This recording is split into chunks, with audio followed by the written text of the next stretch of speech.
오늘의 사연은 서울 강남구에 사는 34세 김민정님의 사연입니다. 저는 2019년 가을에 결혼했습니다. 남편 박준혁 씨는 겉보기에 완벽한 사람이었어요. 키 180cm, 명문대 출신, 대기업 과장. 데이트할 때는 항상 신사적이었고 제 말을 잘 들어주는 것처럼 보였죠. 무엇보다 시댁이 부유했습니다. 시아버지 박성민 씨는 해외 수출 사업을 하는 분이었어요. 뷰티 제품부터 시작해서 철강, 기계 부품까지 손대지 않은 업종이 없었습니다. 시어머니 황지영 씨는 전업주부였지만 명품 가방을 수십 개 가지고 계셨고 강남 대치동에 30평대 아파트를 두 채나 소유하고 계셨어요. 결혼식은 화려했습니다. 강남의 유명 호텔에서 진행됐고 하객이 500명이 넘게 왔습니다. 시댁 쪽 친척들은 모두 고급 승용차를 타고 왔고 축의금만 수천만 원이 모였죠. 저는 그날 정말 행복했습니다. 이제 나도 행복한 가정을 꾸리는구나. 그렇게 생각했어요. 하지만 그건 착각이었습니다. 신혼여행에서 돌아온 다음 날부터 시어머니의 태도가 180도 바뀌었거든요. 신혼여행은 유럽으로 2주간 다녀왔습니다. 파리, 로마, 바르셀로나. 남편과 함께 로맨틱한 시간을 보냈어요. 하지만 인천공항에 도착하자마자 시어머니에게서 전화가 왔습니다. 민정아, 너희 집 들어왔어? 어서 와. 집안 정리 좀 해야지. 저희는 아직 신혼집에 들어가지도 않았는데 시어머니는 벌써 시댁으로 오라고 하셨어요. 어머님, 저희 짐 좀 풀고 내일 뵐게요. 남편이 그렇게 말하자 시어머니의 목소리가 차갑게 변했습니다. 준혁아, 내가 그렇게 말하는 거 아니야. 며느리더러 당장 오라고 해. 내일 친척들 오시는데 음식 준비해야 돼. 결국 저는 그날 바로 시댁으로 갔습니다. 피곤한 몸을 이끌고 대치동 아파트에 도착하니 시어머니는 현관문도 열어주지 않으셨어요. 문을 두드리자 안에서 이런 소리가 들렸습니다. 비밀번호 찍고 들어와. 며느리 왔으면 알아서 들어와야지. 저는 비밀번호를 몰랐습니다. 남편도 가르쳐 준 적이 없었어요. 결국 초인종을 다시 누르고 한참을 기다린 끝에 시어머니가 문을 열어주셨습니다. 아이고, 비밀번호도 모르고 왔어? 준혁아, 내가 미리 가르쳐 줬어야지. 남편은 아무 말도 하지 않았습니다. 그저 소파에 앉아 TV를 켰을 뿐이었죠. 시어머니는 저를 부엌으로 데려갔습니다. 내일 친척들 20명 온다. 잡채, 갈비찜, 전, 나물 이렇게 준비해야 돼. 오늘 장 보고 준비 시작하자. 저는 깜짝 놀랐습니다. 어머님, 저 요리 잘 못하는데요. 그리고 너무 피곤해서. 시어머니의 얼굴이 굳어졌습니다. 뭐, 요리를 못해? 그럼 결혼은 왜 했어? 며느리가 요리를 못하면 어떻게 시댁 식구들 밥 차려? 외식하시거나 배달시키시면. 야, 우리 집안이 그런 집안이야? 배달.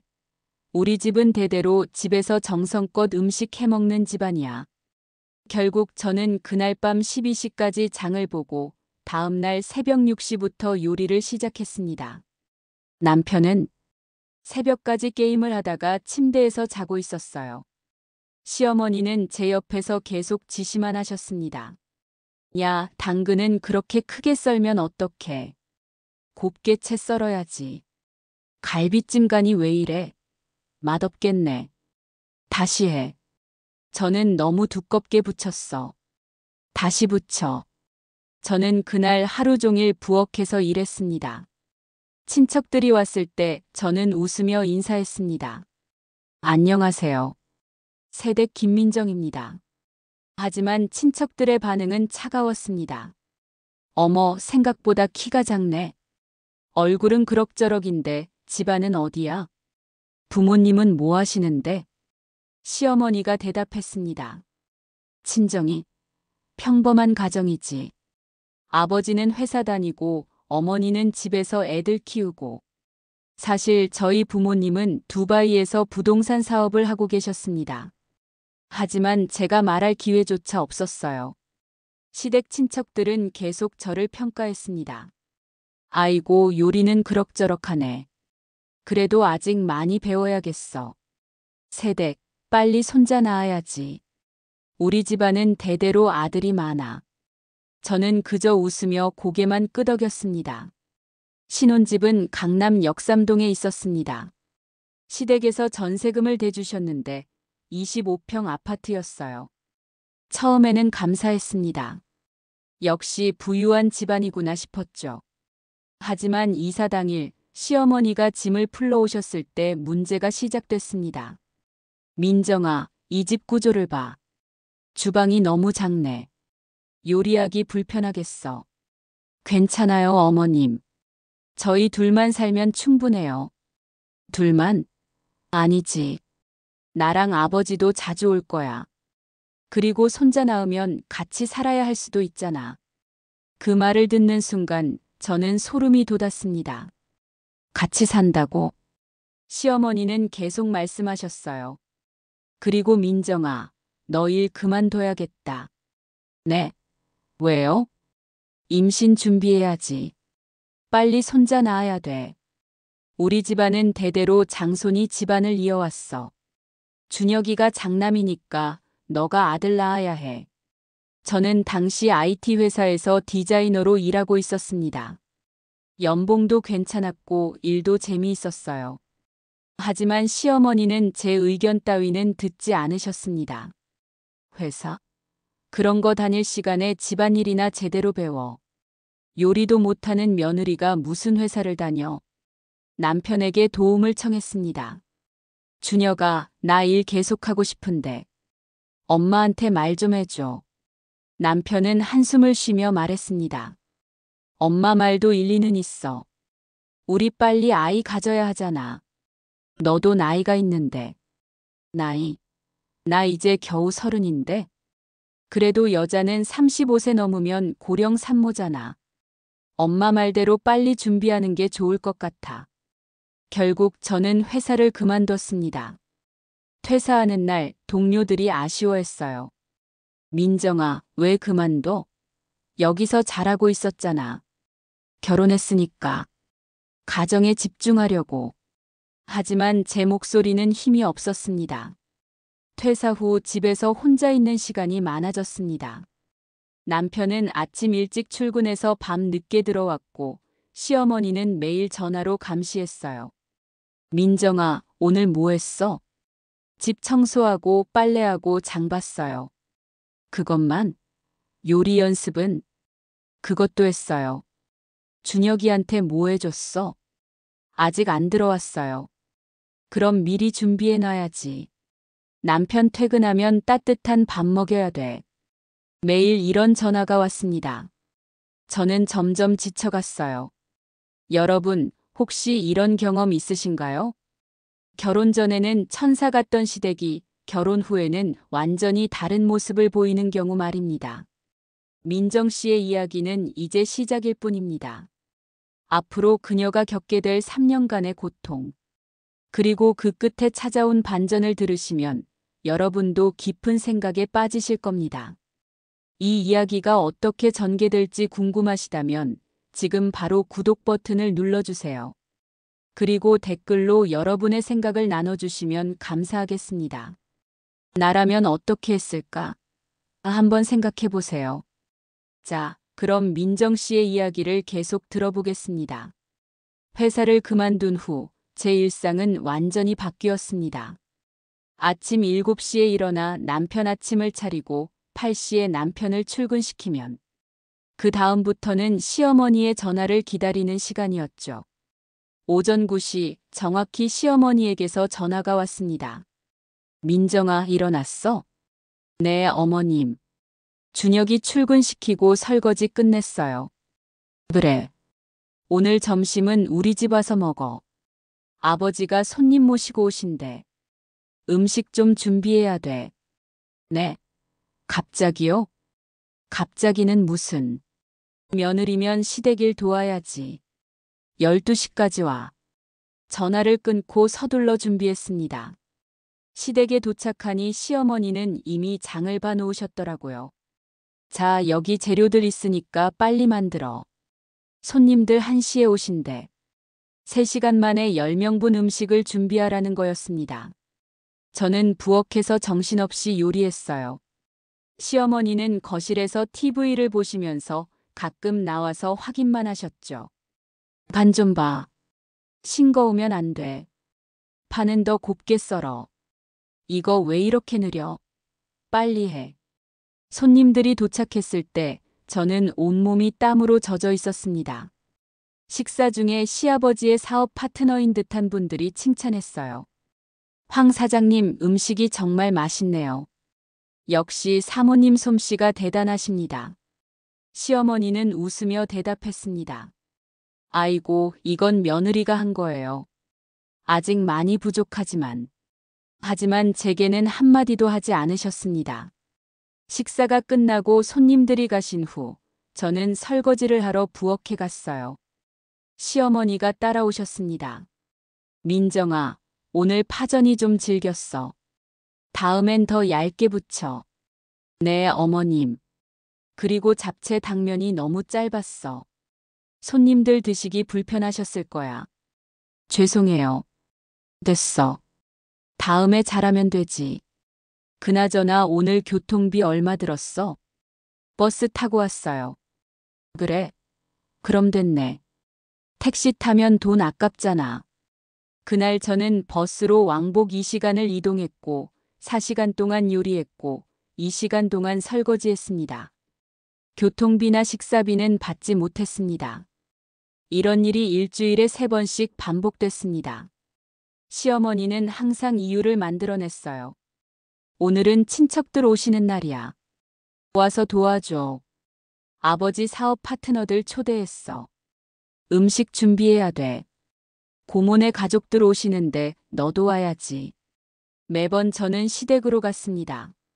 요리하고 설거지하고 청소하고. 집에 돌아오면 밤 10시가 넘었어요. 남편에게 말했습니다. 준혁아, 나 너무 힘들어. 일주일에 3번씩 시댁 가는 거 좀. 엄마가 혼자 하시기 힘드시잖아. 내가 좀 도와드려. 근데 나도 너무 피곤해. 그리고 우리 집안일도 해야 하는데. 우리 집안일은 평일에 하면 되잖아. 주말에만 시댁 가는 거면 괜찮지 않아? 주말만이 아니라 평일에도 가는데.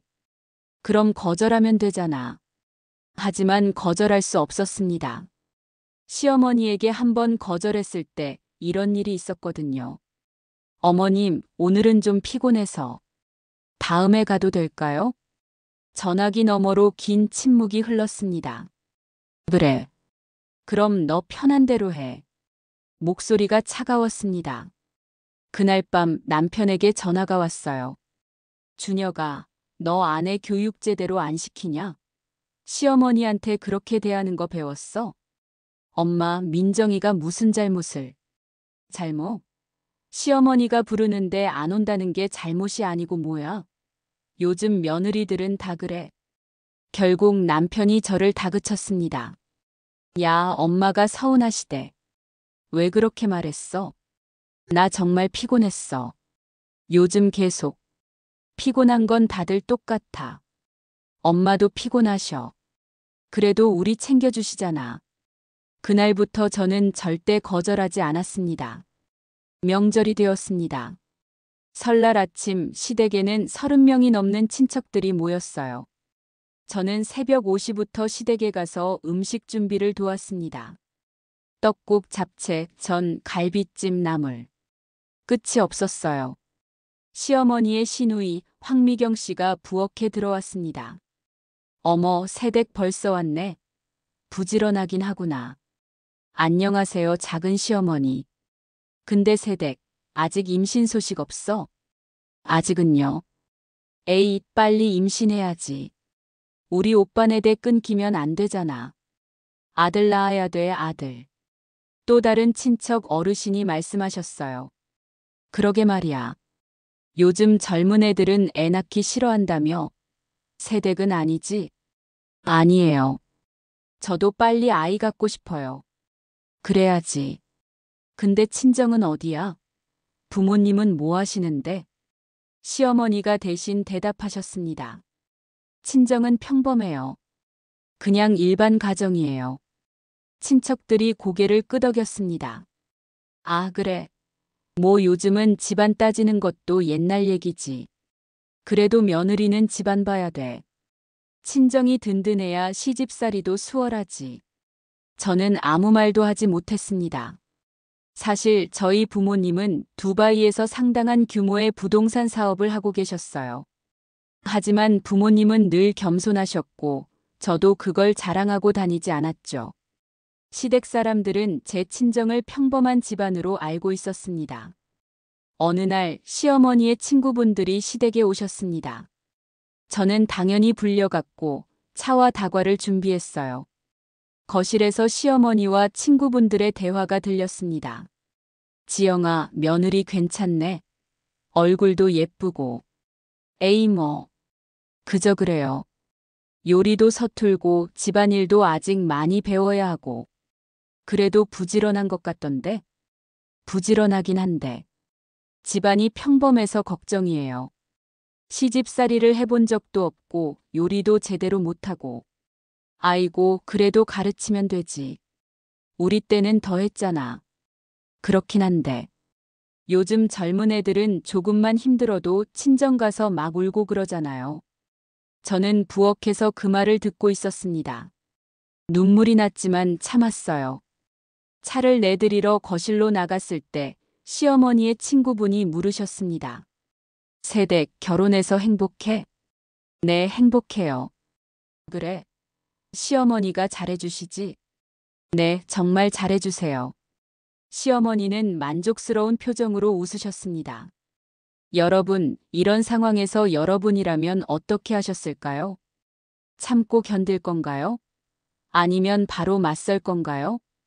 민정 씨는 계속 참았습니다. 가정의 평화를 위해서, 남편과의 관계를 위해서. 하지만 이 침묵이 영원히 계속될 수는 없었습니다. 이 이야기가 공감되신다면 지금 좋아요 버튼을 눌러주세요. 그리고 비슷한 경험이 있으신 분들은 댓글로 나눠주시면 감사하겠습니다.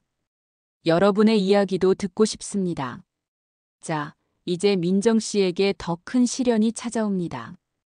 회사를 그만둔 지 3개월이 지났을 때 임신 사실을 알게 됐습니다. 산부인과에서 초음파를 보는 순간 눈물이 났어요. 아, 이제 정말 엄마가 되는구나. 기쁨과 두려움이 동시에 밀려왔습니다. 집에 돌아와 남편에게 말했습니다. 준혁아, 나 임신했어. 남편은 잠깐 놀란 표정을 짓더니 이내 웃었어요. 진짜? 확실해? 응, 병원에서 확인했어. 6주래. 그래, 잘했다. 엄마한테 말씀드려야겠다. 남편은 바로 시어머니에게 전화했습니다. 엄마, 민정이가 임신했어요. 전화기 너머로 시어머니의 비명이 들렸습니다. 어머, 진짜? 우리 며느리가 임신했어? 아이고, 이거 큰일이네. 아들이겠지? 분명 아들일 거야. 시어머니는 그날 저녁 바로 저희 집으로 오셨습니다. 손에는 한약과 영양제를 가득 들고 계셨어요. 민정아, 축하해. 우리 손자 가졌구나. 어머님, 아직 성별은 모르는데요. 아니야, 분명 아들이야. 우리 집안은 대대로 장손이 아들 낳았어. 걱정 마. 시어머니는 집안을 둘러보시더니 이것저것 지적하셨습니다. 민정아, 임신했으면 집안 청소도 깨끗하게 해야 돼. 먼지 날리면 애한테 안 좋아. 네, 어머님. 그리고 요리할 때 조심해. 칼 다루다가 다치면 안 돼. 네. 지금부터 매일 미역국 먹어야 해. 내가 레시피 알려줄게. 그날부터 시어머니의 간섭은 더 심해졌습니다. 매일 아침 전화가 왔어요. 민정아, 일어났어? 아침 뭐 먹었어? 민정아, 오늘 병원 가는 날이지? 내가 같이 갈게. 민정아, 태교 음악 들어야 해. 클래식 틀어놨어? 저는 점점 숨이 막혔습니다. 임신 5개월 차 성별을 확인하는 날이 왔습니다. 시어머니가 함께 산부인과에 가셨어요. 초음파실에 들어가자 시어머니도 함께 들어오셨습니다. 의사 선생님, 성별 알 수 있나요? 의사 선생님이 화면을 보시더니 조심스럽게 말씀하셨습니다. 아, 네. 보이네요. 딸입니다. 그 순간 시어머니의 얼굴이 굳어졌습니다. 딸이요? 네, 확실합니다. 혹시 잘못 본 거 아니에요? 다시 한번 봐주세요. 아니요, 확실히 여자아이입니다. 초음파실을 나오는 내내 시어머니는 한마디도 하지 않으셨습니다. 차 안에서도 침묵만 흘렀어요. 집 앞에 도착했을 때 시어머니가 말씀하셨습니다. 민정아, 그래도 괜찮아. 딸도 좋지. 둘째는 아들 낳으면 되니까. 네, 어머님. 근데 너 몸 관리 제대로 했어? 음식 가려 먹었어? 네, 어머님 말씀대로 다 했는데요. 그럼 왜 딸이야? 아들 낳는 방법 있다는데 그거 안 해봤어? 어머님, 그런 건 과학적 근거가 없어요. 과학적 근거. 우리 집안은 대대로 이런 방법으로 아들 낳았어. 너가 제대로 안 한 거야. 저는 아무 말도 할 수 없었습니다. 집에 들어와 혼자 울었어요. 내 잘못인가? 딸을 가진 게 잘못인가? 그날부터 시어머니의 태도가 완전히 바뀌었습니다. 전에는 매일 오던 전화가 뜸해졌어요. 산부인과 진료도 혼자 가라고 하셨습니다. 민정아, 나 바빠서 못 가. 혼자 다녀와. 어머님, 혼자 가기 힘든데요. 뭐가 힘들어? 택시 타고 가면 되잖아. 애 하나 키우는데 그것도 못해? 임신 중에 필요한 물품들도 사주지 않으셨어요. 민정아, 베넷 저고리는 친정에서 준비하는 거야. 우리가 왜 사? 근데 요즘은 시댁에서 많이 준비해 주시던데요. 그건 아들일 때 얘기고, 딸은 친정에서 준비해. 심지어 태명도 지어주지 않으셨습니다. 태명은 나중에 아들 낳을 때 짓자. 딸은 그냥 공주 이렇게 부르면 돼. 남편에게 말했습니다. 준혁아, 엄마가 요즘 너무하는 것 같아. 딸이라고 이렇게 차별하는 게 맞아? 그냥 실망하신 거야. 조금 이해해줘. 이해? 내 뱃속에 있는 애도 내 딸인데 어떻게 그렇게 말할 수 있어? 알았어, 알았어. 내가 엄마한테 말할게. 하지만 남편은 아무것도 하지 않았습니다. 임신 7개월 차에 시댁 가족 모임이 있었습니다. 배가 불러 움직이기 힘들었지만 시어머니가 꼭 오라고 하셔서 갔어요. 친척들이 제 배를 보며 말했습니다. 어머, 배가 뾰족하게 나왔네. 이거 딸이야? 네, 딸이에요. 아이고, 그래도 괜찮아. 딸도 좋지. 근데 둘째는 빨리 준비해야 되겠네. 아직 낳지도 않았는데요. 그래도 미리 계획은 세워놔야지. 우리 집안은 아들이 있어야 해. 작은 시어머니 황미경 씨가 말했습니다. 언니 민정이 산후조리원은 어디로 정했어? 시어머니가 대답했습니다. 산후조리원은 안 보내. 우리 집에서 조리할 거야. 언니 요즘은 다들 산후조리원 가던데? 아들이면 보냈겠지. 딸인데 뭐. 집에서 미역국 끓여주면 되지. 저는 그 자리에서 눈물을 참았습니다. 화장실에 가서 혼자 울었어요. 내가 왜 이렇게 살아야 하지? 예정일보다 일주일 빨리 진통이 왔습니다. 새벽 3시 남편을 깨웠어요. 준혁아, 병원 가야 할 것 같아. 진통이 심해. 지금 좀 더 참아봐. 아직 예정일 아니잖아. 정말 아파. 빨리 가자. 남편은 귀찮은 표정으로 일어났습니다. 병원에 도착해서 진찰을 받으니 이미 자궁이 많이 열려 있었대요. 곧 나오시겠어요. 분만실로 가셔야 해요. 남편에게 말했습니다. 준혁아, 엄마한테 전화해줘.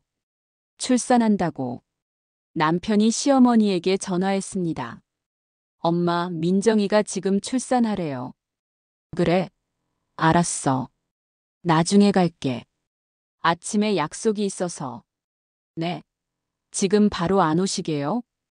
아침 약속 끝나고 갈게. 어차피 딸이잖아. 급할 것도 없고. 남편은 전화를 끊고 저에게 말했습니다. 엄마가 나중에 오신대. 저는 그 말을 듣고 울음이 터졌습니다. 진통이 너무 아팠지만 마음이 더 아팠어요. 분만실에 들어갔을 때 남편도 함께 들어왔습니다. 하지만 10분도 안 돼서 나갔어요. 미안, 나 이거 못 보겠어. 밖에서 기다릴게. 저는 혼자 진통을 견뎠습니다. 간호사들이 격려해줬지만 외로움은 어쩔 수 없었어요. 3시간의 진통 끝에 딸을 낳았습니다. 축하합니다. 건강한 여자아이예요.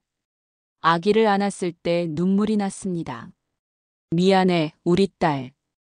환영받지 못하는 세상에 태어나게 해서. 회복실로 옮겨졌을 때 남편이 들어왔습니다. 수고했어. 근데 애가 좀 까맣네. 응. 엄마가 뭐라 하시겠는데.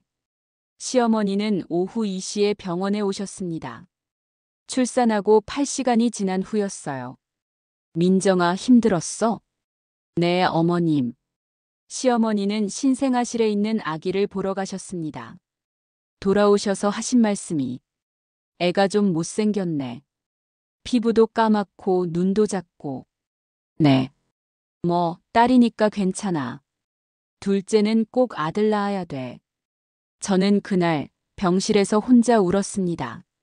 남편은 회사 일이 있다며 금방 나갔고 시어머니도 친구 만나러 간다며 나가셨어요. 저는 혼자 병실에 누워 천장만 바라봤습니다. 내가 왜 이렇게 살아야 하지? 여러분, 출산은 축복이어야 합니다. 새 생명의 탄생은 기쁨이어야 하죠. 하지만 민정 씨에게 출산은 차별의 시작이었습니다.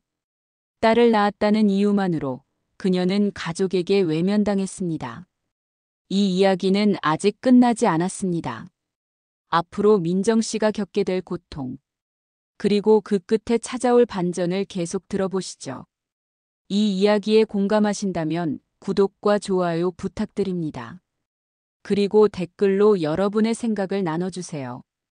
이런 차별 정말 옳은 건가요? 출산 후 3일 만에 퇴원했습니다. 시어머니는 산후조리원 대신 시댁에서 조리하라고 하셨어요. 민정아, 우리 집 와. 내가 미역국 끓여줄게. 하지만 시댁에 간 첫날부터 조리는 없었습니다. 민정아, 애 기저귀 갈아야지. 빨리 해. 어머님, 제가 아직 몸이 안 좋아서. 뭐가 안 좋아? 애 낳은 사람들 다 이렇게 해. 내가 너 낳았을 때는 출산하고 3일 만에 일어나서 집안일 다 했어. 시어머니는 미역국을 끓여주셨지만 간이 너무 싱거웠어요. 어머님, 국간이 좀. 뭐, 이게 뭐가 문제야? 산모는 싱겁게 먹어야 해. 짜게 먹으면 젖 안 나와. 아기가 울면 시어머니는 이렇게 말씀하셨습니다. 저 애가 왜 저렇게 울어? 민정아, 내가 뭘 잘못 먹었나? 저는 어머님이 주신 대로만 먹었는데요. 그럼 젖이 부족한가? 분유 타 먹여야겠네. 모유 수유를 하고 싶었지만 시어머니는 계속 분유를 권하셨어요. 요즘은 분유가 더 좋대. 모유는 엄마 건강 안 좋으면 애한테도 안 좋아. 일주일 후 시어머니가 말씀하셨습니다. 민정아, 이제 집에 가도 되겠다.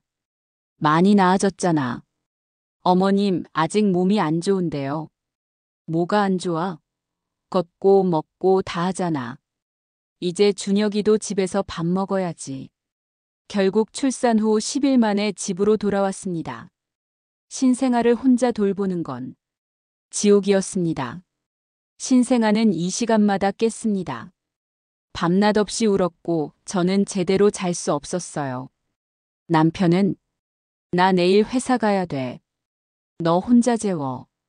별방에서 혼자 푹 잤습니다. 낮에도 혼자였어요. 남편은 출근하고 저는 아기와 단둘이 집에 있었죠. 수유하고 기저귀 갈고 재우고 반복이었습니다. 씻을 시간도 없었고 밥 먹을 시간도 없었어요. 시어머니에게 전화했습니다. 어머님, 너무 힘들어요. 도와주실 수 있으세요? 민정아, 애 키우는 건 다 그래. 나도 혼자 다 키웠어. 너도 할 수 있어. 근데 저 정말 힘들어요. 힘들면 친정 엄마한테 도움받아. 우리는 바빠서 못 가. 친정 엄마는 두바이에 계셨습니다. 쉽게 올 수 없는 상황이었죠. 결국 저는 혼자 버텼습니다. 산후 우울증이 왔어요. 아기를 보면서도 눈물이 났고 아무것도 하기 싫었습니다. 내가 왜 살아야 하지? 그런 생각까지 들었어요. 아기가 100일이 됐을 때 시어머니가 돌잔치를 하자고 하셨습니다. 민정아, 100일 잔치 해야지. 친척들 다 부를 거야. 어머님, 저 아직 준비가 안 됐는데요. 뭐가 준비가 안 돼? 그냥 집에서 하면 되지. 음식은 내가 준비해. 제가요? 그래, 며느리가 해야지. 내가 도와줄게. 100일 잔치 준비는 지옥이었습니다. 신생아를 돌보면서 30명분 음식을 준비했어요. 시어머니는 지시만 하셨습니다. 민정아, 잡채 더 만들어. 이것만으로는 부족해. 민정아, 전 더 부쳐. 사람들 많이 와. 민정아, 과일 더 깎아. 보기 좋게. 100일 잔치 당일 친척들이 왔습니다. 하지만 축의금은 거의 없었어요. 어머, 딸이네. 축하해. 뭐, 딸도 좋지. 근데 둘째는 아들 낳아야지. 그날 저는 하루 종일 부엌에서 일했습니다. 아기는 시어머니가 안고 계셨는데 계속 우는 소리가 들렸어요. 부엌에서 나가려고 하자 시어머니가 말했습니다. 민정아, 설거지 먼저 하고 와. 애는 내가 볼게. 저는 그날 밤 아기를 안고 울었습니다. 미안해, 우리 딸. 엄마가 제대로 100일도 챙겨주지 못해서. 아기가 6개월이 됐을 때 시댁 가족 모임이 있었습니다. 시어머니의 생신이었어요. 당연히 저는 음식 준비를 도왔습니다. 친척들이 모였을 때 시어머니의 조카딸이 임신 소식을 알렸어요. 이모, 저 임신했어요. 시어머니는 너무 기뻐하셨습니다. 어머, 진짜? 우리 수연이가? 축하해. 아직 성별은 모르지만 이번엔 아들일 것 같아요. 그럼 더 좋지. 우리 집안에 아들이 또 태어나는구나. 그 순간 저를 쳐다보며 말씀하셨습니다. 민정이는 딸 낳았지만 수연이는 아들 낳을 거야. 수연이가 원래 태교도 잘하고 몸 관리도 잘하거든. 친척들도 맞장구 쳤습니다. 그러게 수연이는 똑똑하니까 아들 낳을 거야. 민정이도 다음엔 아들 낳으면 되지 뭐. 저는 아무 말도 하지 못했습니다. 부엌으로 가서 혼자 눈물을 흘렸어요. 어느 날 밤 남편에게 말했습니다. 준혁아, 나 너무 힘들어. 육아도 힘들고 시댁일도 힘들고. 그래. 그런데 나도 회사에서 스트레스 받아. 요즘 팀장님이 너무 힘들게 하셔. 근데 나는 하루 종일 혼자서. 알았어, 알았어. 주말에 내가 애 좀 볼게. 하지만 주말이 와도 남편은 아무것도 하지 않았습니다. 소파에 누워 TV만 봤어요. 준혁아, 기저귀 좀 갈아줘. 지금?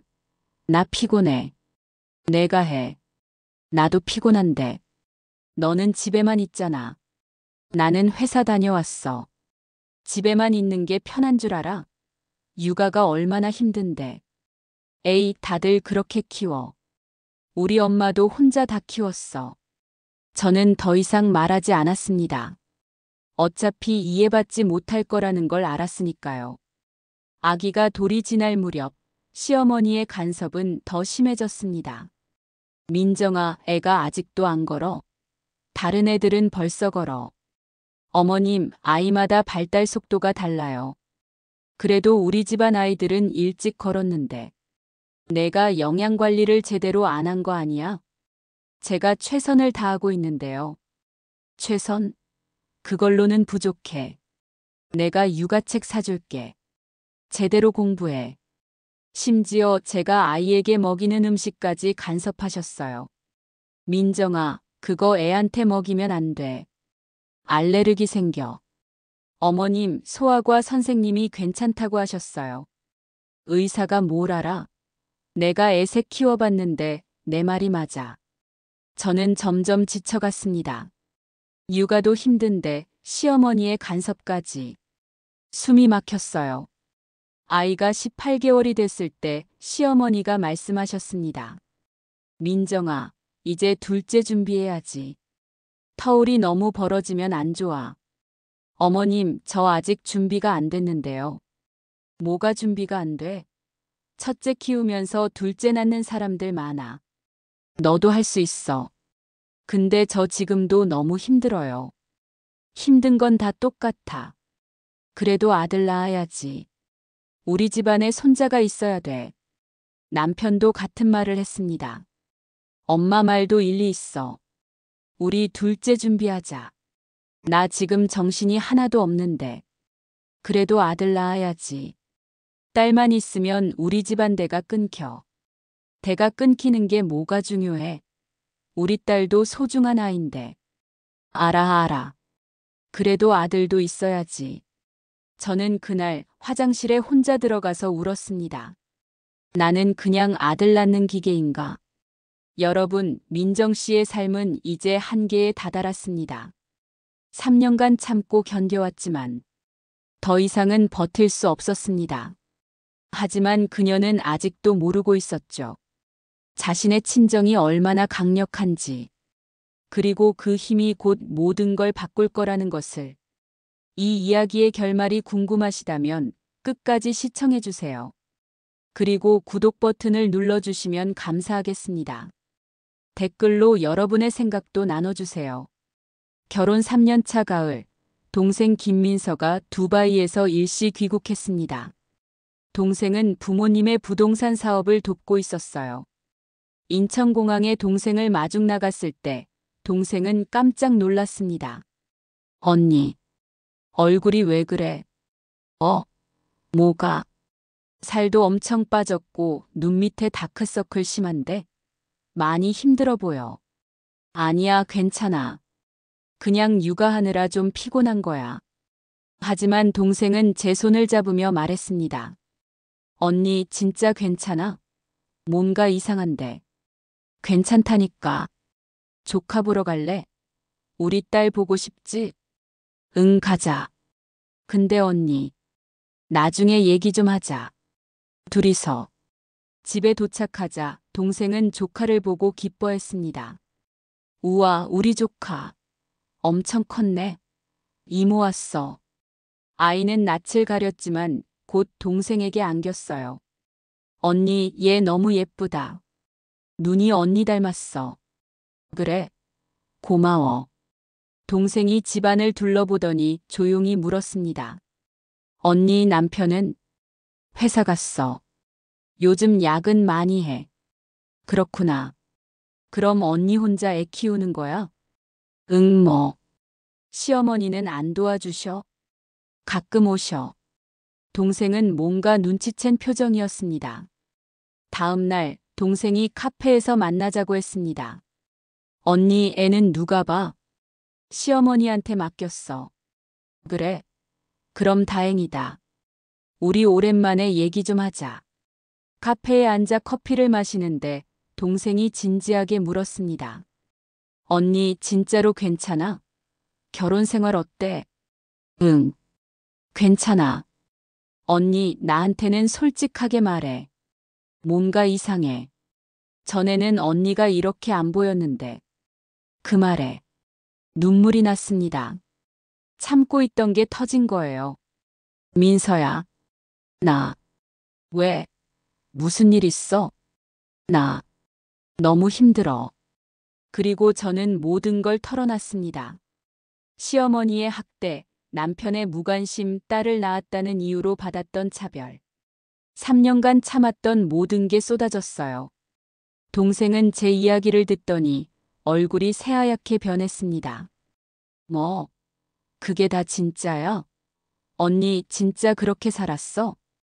응, 참아야 했어. 가정을 위해서. 가정? 무슨 가정? 그게 무슨 가정이야? 그건 학대야, 학대. 동생의 목소리가 커졌습니다. 주변 사람들이 쳐다봤지만 동생은 신경 쓰지 않았어요. 언니, 왜 진작 말 안 했어? 부모님한테라도 말했어야지. 민서야, 부모님 걱정시키기 싫었어. 두바이에서 바쁘시잖아.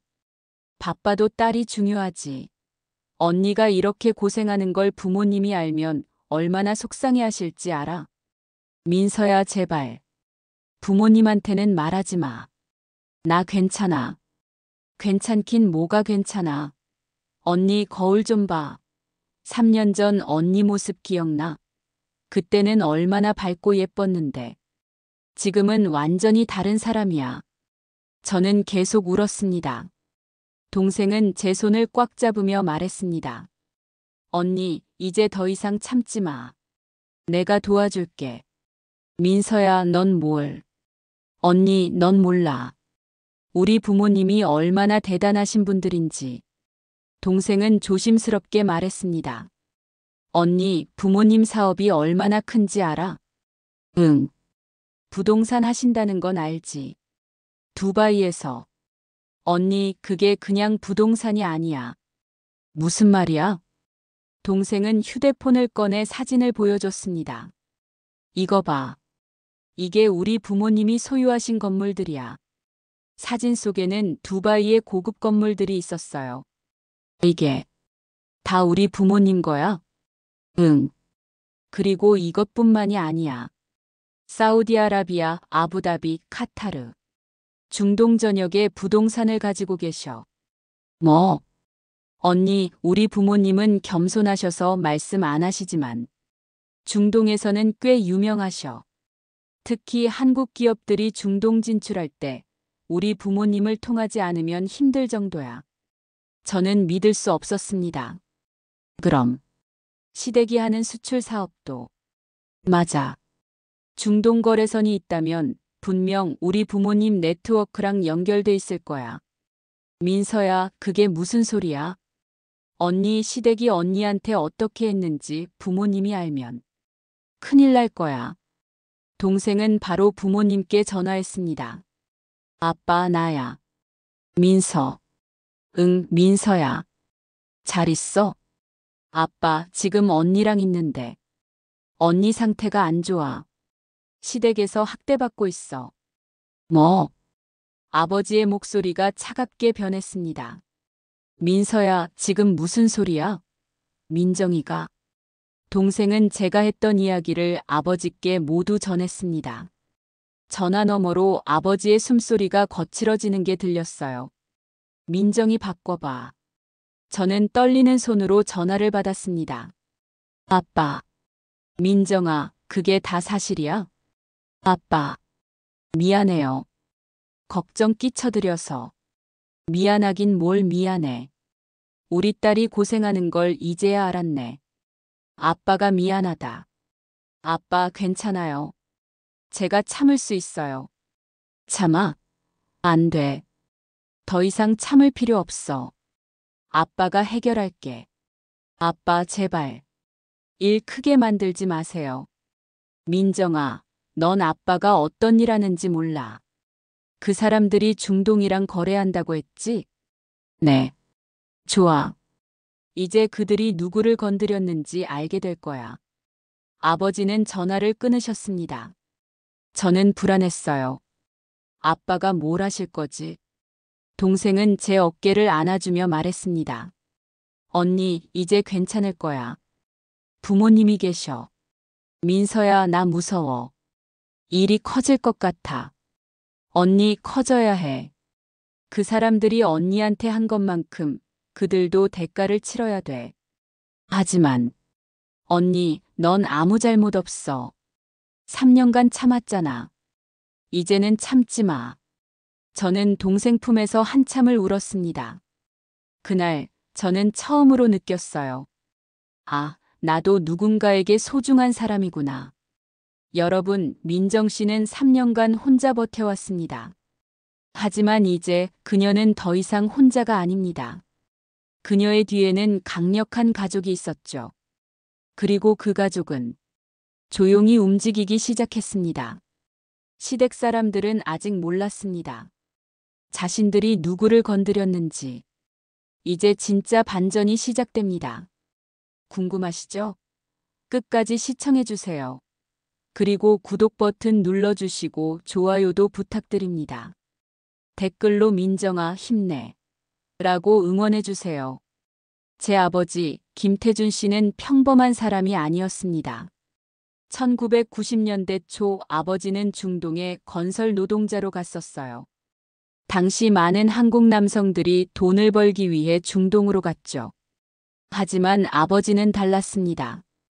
10년간 돈을 모으고 현지 언어를 배우고 인맥을 쌓았어요.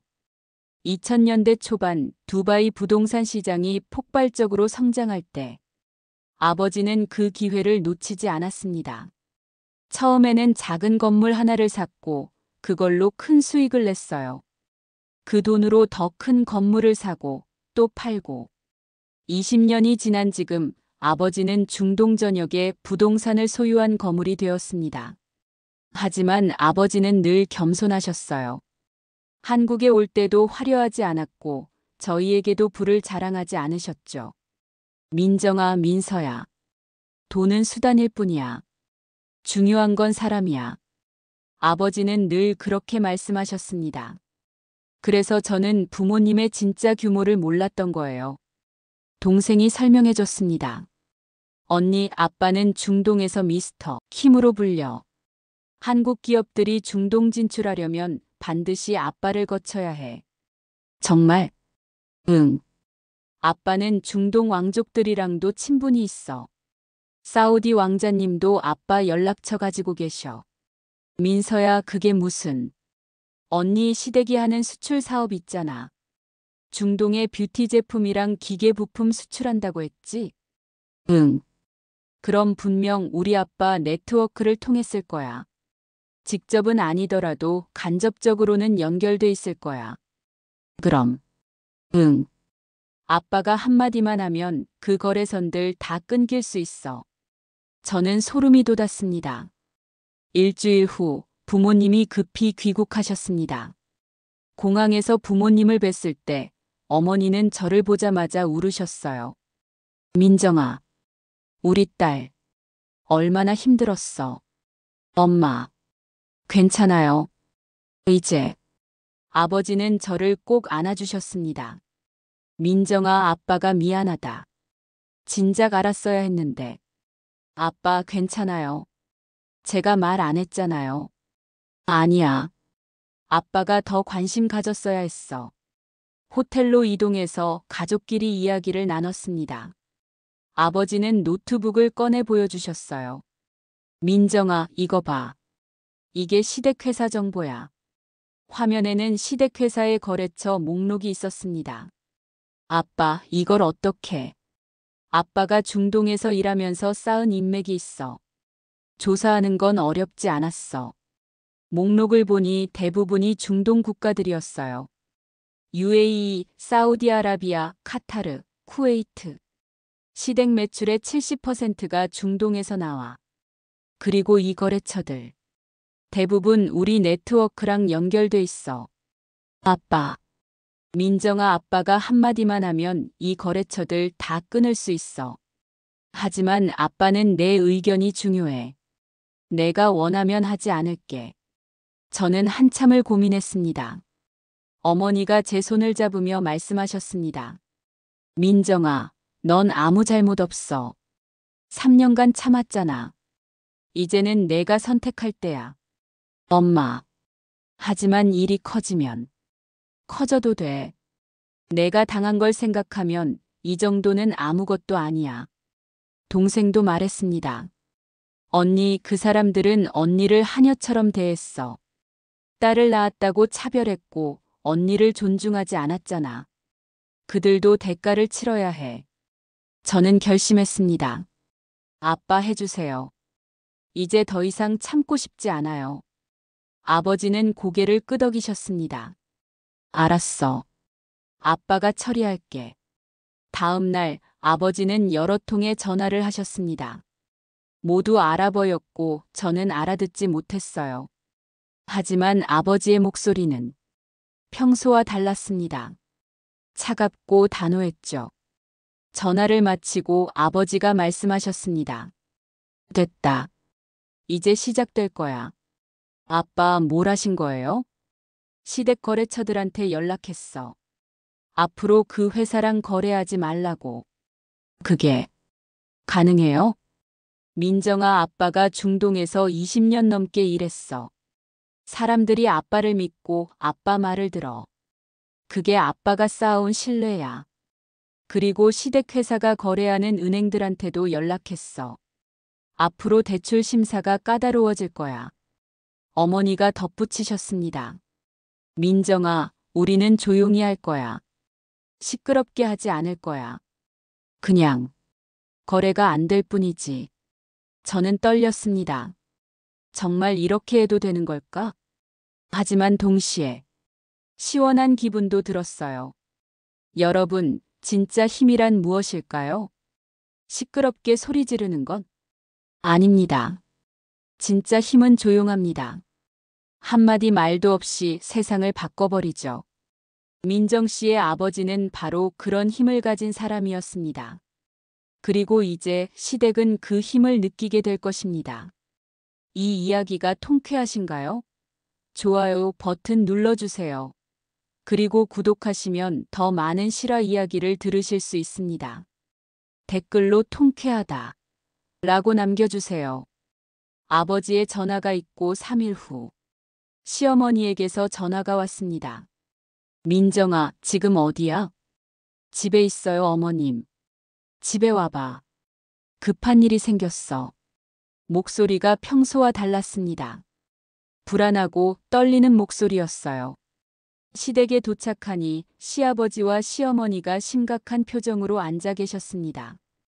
무슨 일이세요? 시아버지가 말씀하셨습니다. 민정아, 혹시 내 친정 아버지가 무슨 일 하시는지 정확히 알아? 네. 부동산 사업 하신다고 들었는데요. 두바이에서? 네, 그런 것 같아요. 시아버지는 한숨을 쉬셨습니다. 오늘 UAE 거래처에서 연락이 왔어. 갑자기 계약을 취소한대. 네. 왜요? 이유를 말 안 해.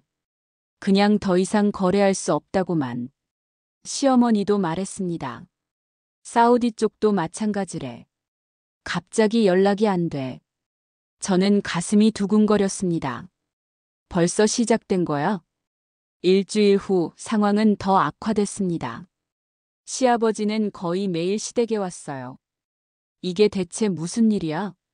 카타르, 쿠웨이트, 오만. 모든 거래처가 연락을 끊었어. 여보, 진정해요.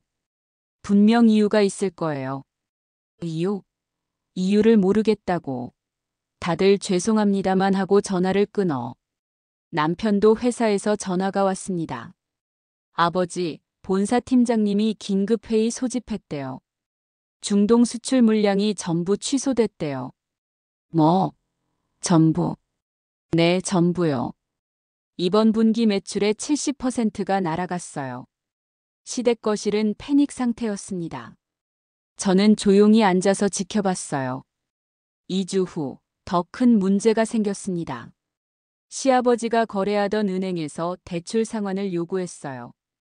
박 사장님, 죄송하지만 회사 신용 등급이 급격히 떨어졌습니다. 대출금을 조기 상환해 주셔야 할 것 같습니다. 뭐? 갑자기 왜? 중동 거래처가 전부 끊기면서 회사 매출 전망이 불투명해졌습니다. 은행 내부 리스크 관리 차원에서. 그래도 이건 너무 갑작스러운 거 아닙니까? 죄송합니다. 본사 방침입니다. 시아버지는 다른 은행에도 연락했지만 결과는 같았습니다. 모든 은행이 대출을 거부했어요. 시댁은 완전히 혼란에 빠졌습니다. 시아버지는 매일 술을 드셨고 시어머니는 불안해하셨어요.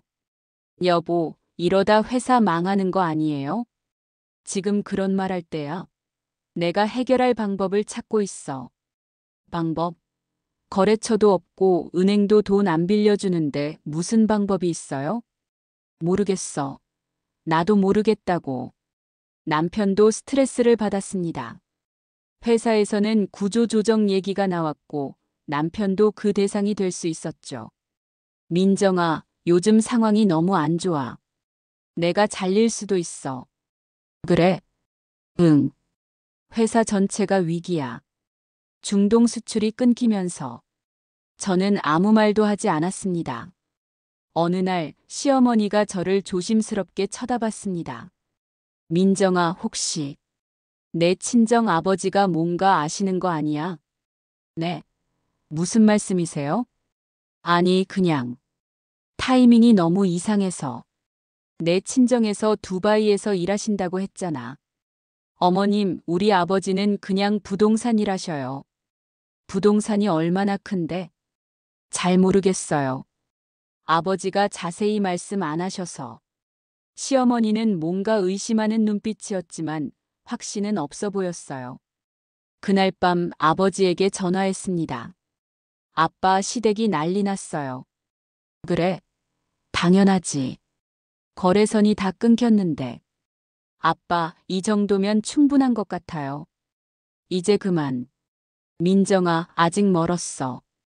이 정도로 끝나면 그들은 반성하지 않아. 하지만, 민정아, 그들이 너한테 한 것 생각해봐.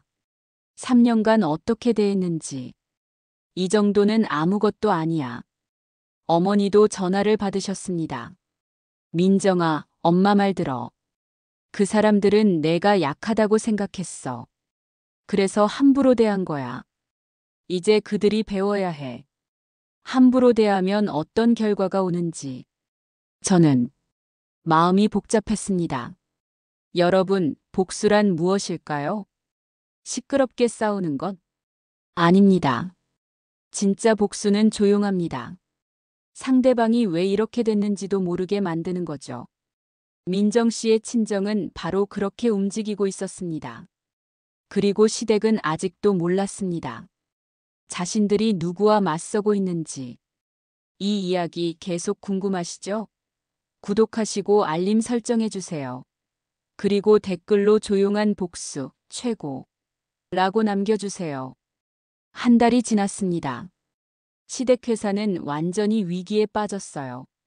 중동 수출이 전부 끊기면서 매출이 70% 감소했습니다.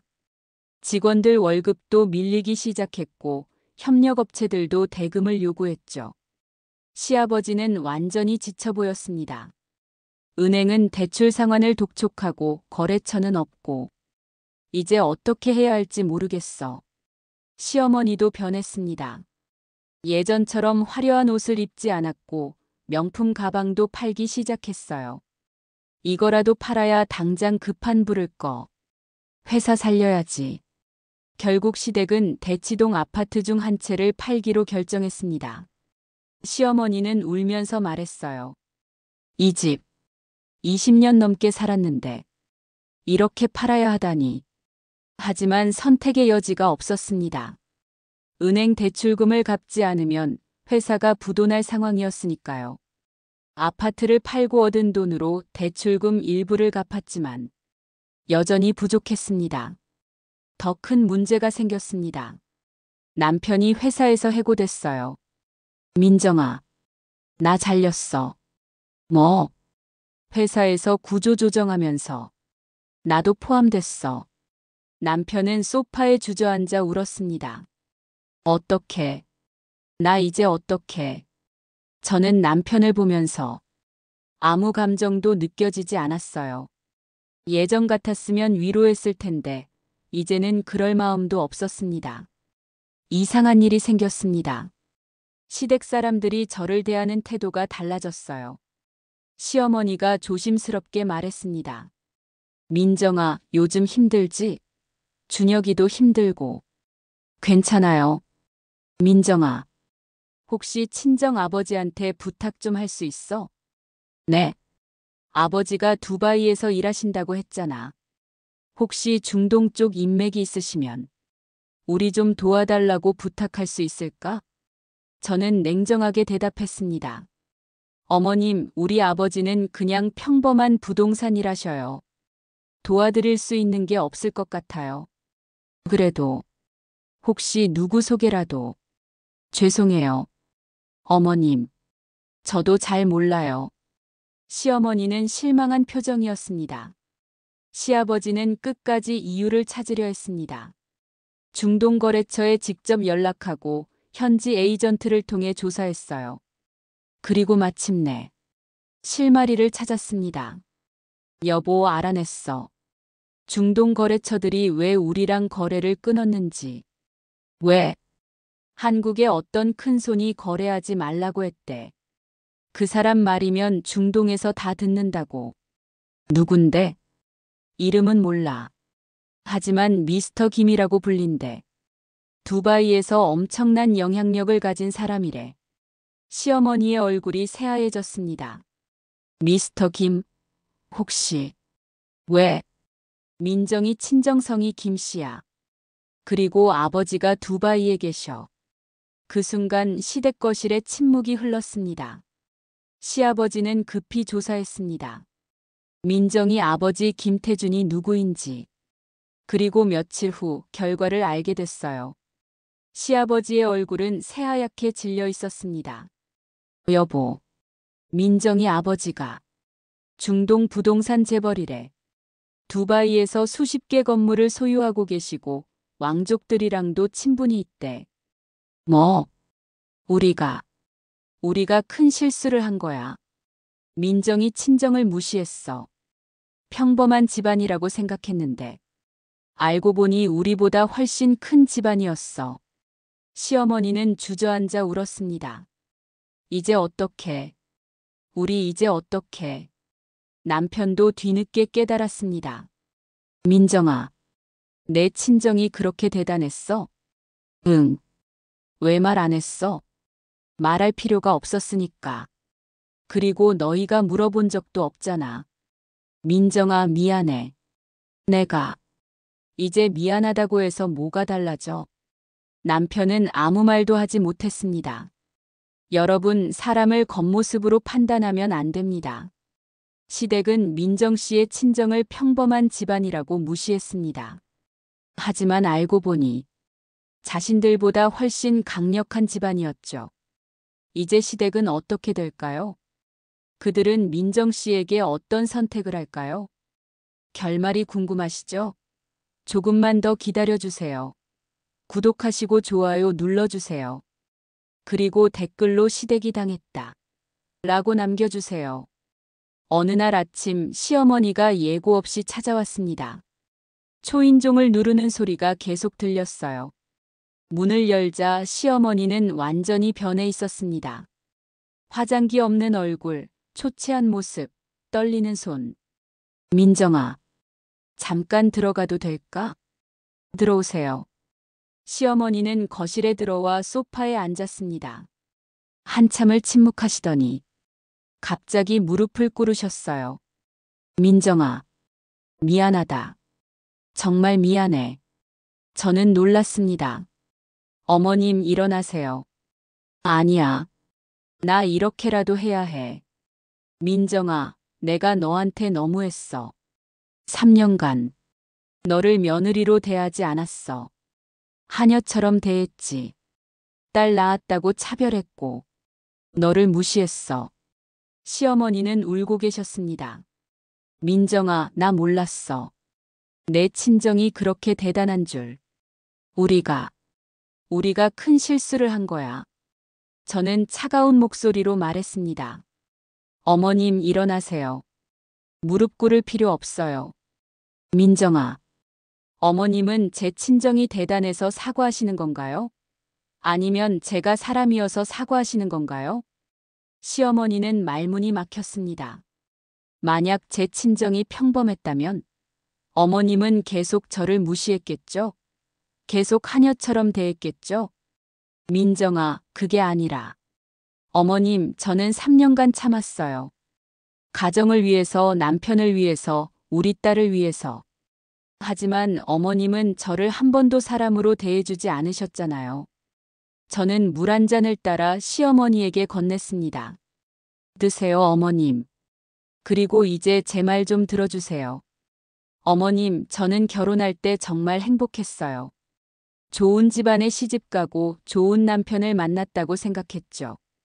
하지만 결혼 후 제 인생은 지옥이었어요. 민정아, 어머님은 저를 며느리로 대하지 않으셨어요. 손님 오시면 저만 부엌에서 일했고, 청소하고 설거지하고. 전 하녀였어요. 미안해, 민정아. 임신했을 때도요. 딸이라는 걸 알고 나서 어머님은 저를 외면하셨어요. 산후조리원도 안 보내주시고 출산할 때도 안 오셨잖아요. 오후 2시에 오셔서 애가 못생겼다고 하셨죠. 시어머니는 계속 울고 계셨습니다. 민정아, 내가 잘못했어. 정말 잘못했어. 용서해줘. 어머님, 전 어머님을 용서할 수 있어요. 하지만 잊을 수는 없어요. 3년간 제가 받았던 상처는 평생 남을 거예요. 그날 저녁 시아버지도 찾아오셨습니다. 시어머니와 함께였어요. 민정아, 나도 사과하고 싶다. 우리가 내 친정을 무시했어. 평범한 집안이라고 생각하고 너를 함부로 대했지. 괜찮아요, 아버님. 민정아, 부탁이 있다. 내 친정 아버지를 만날 수 있을까? 우리가 직접 사과하고 싶어. 아버님, 그건 제가 결정할 수 있는 게 아니에요. 그래도 부탁이야. 우리 회사가 이대로 망하면 준혁이도 우리 가족도 다 끝이야. 저는 한참을 생각했습니다. 며칠 후 저는 양가를 만나게 했습니다. 서울의 한 호텔 라운지에서였어요. 시댁 부모님은 긴장한 표정으로 앉아 계셨고 제 부모님은 차분하게 들어오셨습니다. 시아버지가 먼저 인사했습니다. 처음 뵙겠습니다. 박성민입니다. 아버지는 차갑게 대답하셨습니다. 김태준입니다. 사돈어른 죄송합니다. 우리가 따님을 제대로 대하지 못했습니다. 알고 있습니다. 사돈어른께서 중동거래처를 제가 했습니다. 아버지는 숨기지 않으셨어요. 왜 그러셨습니까? 제 딸이 당신네 집에서 어떻게 지냈는지 아십니까? 3년간 하녀처럼 살았습니다. 딸 낳았다고 차별받았습니다. 그게 사람이 할 짓입니까? 시아버지는 고개를 숙였습니다. 죄송합니다. 정말 죄송합니다. 어머니가 말씀하셨습니다. 박 사장님 사모님, 우리 딸은 귀하게 자랐습니다. 두바이에서 부족함 없이 키웠죠. 하지만 겸손하게 키웠습니다. 부를 자랑하지 말라고 가르쳤어요. 그런데 당신들은 우리 딸을 무시했습니다. 평범한 집안이라고 생각하고 함부로 대했죠. 그게 얼마나 잘못된 건지 아십니까? 죄송합니다. 돈이 있다고 사람을 함부로 대해도 되는 게 아닙니다. 마찬가지로 돈이 없다고 무시해도 되는 것도 아니죠. 사람은 모두 존중받아야 합니다. 시어머니는 계속 울고 계셨습니다. 아버지가 말씀하셨습니다. 박 사장님, 제가 중동거래선을 끄는 건 제 딸을 지키기 위해서였습니다. 하지만 이제 그 역할은 끝났습니다. 그럼 거래선을 다시 연결해 드릴 수는 있습니다. 하지만 조건이 있습니다. 말씀하십시오. 첫째, 우리 딸과 손녀를 더 이상 괴롭히지 마십시오. 둘째, 민정이가 원하는 선택을 존중하십시오. 이혼을 원하면 이혼하게 해주고 함께 살기 원하면 제대로 대우하십시오. 알겠습니다. 알겠습니다. 그리고 마지막으로, 네. 남의 집 귀한 딸을 함부로 대하면 그게 어떤 결과로 돌아오는지 잊지 마십시오. 시댁 부모님은 깊이 고개를 숙였습니다. 여러분, 사과는 진심이어야 합니다. 상황이 어려워서 하는 사과는 진짜 사과가 아닙니다. 민정 씨는 그걸 알았습니다. 시댁이 자신을 존중해서가 아니라 친정이 강력해서 사과한다는 것을. 하지만 그래도 이제 그녀는 선택할 수 있게 됐습니다. 마지막 결말이 궁금하시죠? 거의 다 왔습니다. 구독하시고 끝까지 시청해주세요. 댓글로 민정아 잘했어 라고 응원해주세요. 시댁과의 만남 이후 저는 오랜 시간 고민했습니다. 이제 어떻게 해야 하지? 남편은 변했습니다. 예전보다 저를 존중하려고 노력했고 육아도 도왔어요. 시댁도 달라졌습니다. 시어머니는 더 이상 저를 부엌으로 부르지 않았고 딸을 예뻐해 주셨죠. 하지만 저는 알았어요. 이 변화가 진심이 아니라는 것을. 그들은 제가 무서워서, 제 친정이 무서워서 저를 잘 대하는 거였습니다. 결국 저는 결정했습니다. 준혁아, 우리 이혼하자. 뭐? 민정아, 갑자기 왜? 갑자기가 아니야. 3년간 생각했어. 이제 더 이상 함께 살 수 없어. 민정아, 내가 변했잖아. 이제 너를 존중하고.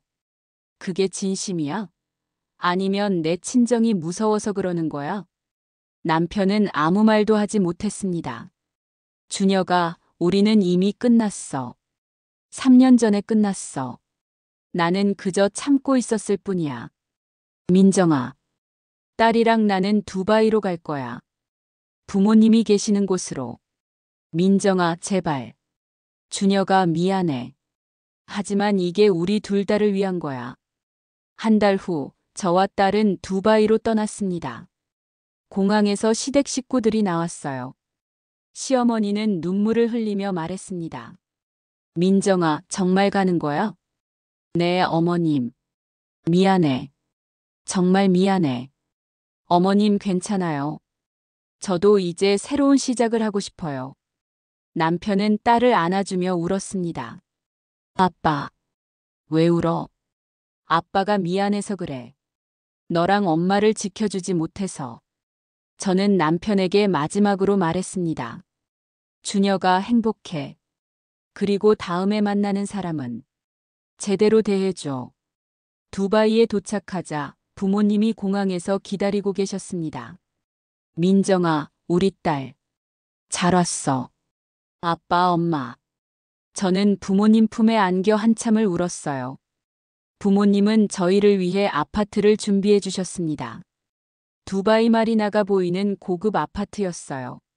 민정아, 여기서 편하게 쉬어. 천천히 회복해. 고마워요, 아빠. 그리고 일은 괜찮으면 우리 회사에서 할래? 디자인 일할 수 있잖아. 정말요? 그럼. 우리 딸 실력 좋은 거 아빠가 알지. 두바이에서의 삶은 평화로웠습니다. 아침에 일어나면 딸이랑 산책하고 오후에는 회사에서 일했어요. 저녁에는 부모님이랑 함께 저녁 먹고 딸이랑 놀아줬죠. 아무도 저를 무시하지 않았고 아무도 제 딸을 차별하지 않았습니다. 딸은 두바이에서 건강하게 자랐어요. 엄마, 나 여기 좋아. 그래?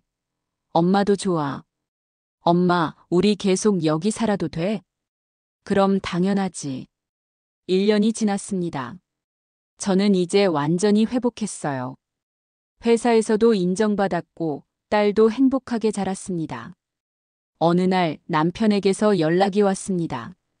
민정아, 잘 지내? 응, 잘 지내. 다행이다. 딸은 잘 커. 건강하고 행복해. 민정아, 나 아직도 미안해. 준혁아, 이제 그만 미안해해. 우리 다 새로운 삶 사는 거야. 그래. 너 행복해 보여서 다행이야. 고마워. 너도 행복해. 전화를 끊고 저는 창밖을 바라봤습니다. 두바이의 야경이 아름다웠어요. 이제 나도 정말 자유로워졌구나.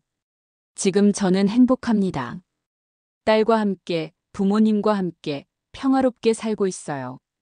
시댁과는 가끔 연락합니다. 시어머니는 여전히 미안해하시고 남편은 딸을 보고 싶어 하죠. 하지만 저는 더 이상 그들에게 얽매이지 않습니다. 제 삶은 제가 선택하는 거니까요. 여러분께 드리고 싶은 말이 있습니다. 절대 참지 마세요. 부당한 대우를 받으면 소리내세요. 가족이라고 해서, 시댁이라고 해서 모든 걸 참을 필요는 없습니다. 당신도 소중한 사람입니다. 당신도 존중받을 자격이 있습니다. 그리고 기억하세요. 남의 집 귀한 딸을 함부로 대하면 결국 그게 어떤 결과로 돌아오는지 세상은 다 보게 돼 있습니다. 오늘 사연은 서울 강남구에 살았던 김민정님의 이야기였습니다. 세상에는 말없이 참는 사람이 있습니다. 하지만 그 침묵이 영원한 약함은 아닙니다. 때로는 그 침묵 뒤에서 세상을 뒤집을 진짜 힘이 움직이고 있죠. 민정 씨는 이제 두바이에서 딸과 함께 행복하게 살고 있습니다. 그리고 그녀의 이야기는 우리 모두에게 교훈을 줍니다. 사람을 겉모습으로 판단하지 말 것, 함부로 대하지 말 것, 그리고 무엇보다 자신의 가족을 소중히 여길 것. 신이어 오늘의 라디오였습니다. 다음에 또 만나요. 여러분, 이 이야기가 감동적이었나요? 구독과 좋아요, 알림 설정 부탁드립니다. 그리고 댓글로 여러분의 생각을 나눠주세요. 나도 민정이처럼 용기를 내야겠다.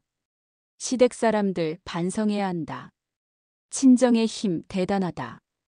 무엇이든 좋습니다. 여러분의 이야기를 들려주세요. 감사합니다.